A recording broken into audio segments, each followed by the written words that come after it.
நுவரெலியா கம்பளை பிரதான வீதியில் கொத்மலை பகுதியில் பஸ் ஒன்று பள்ளத்தாக்கில் விழுந்து விபத்துக்குள்ளாகியுள்ளதாக போலீசார் தெரிவித்துள்ளனர்.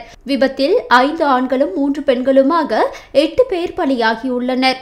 பேருந்து சாரதி உட்பட 30க்கும் மேற்பட்ட பயணிகள் காயமடைந்துள்ளதாகவும் அவர்களை கொத்மலை மற்றும் நுவரெலியா வைத்தியசாலைகளில் அனுமதிக்க நடவடிக்கைகள் மேற்கொள்ளப்பட்டுள்ளதாகவும் தெரிவிக்கப்பட்டது.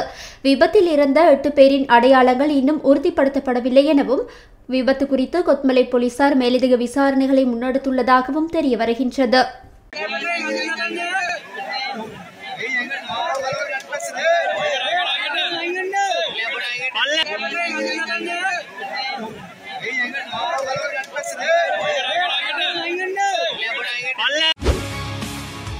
செய்திகளை உடனுக்குடன் தெரிந்து கொள்ள உடனே சப்ஸ்கிரைப் பண்ணுங்க.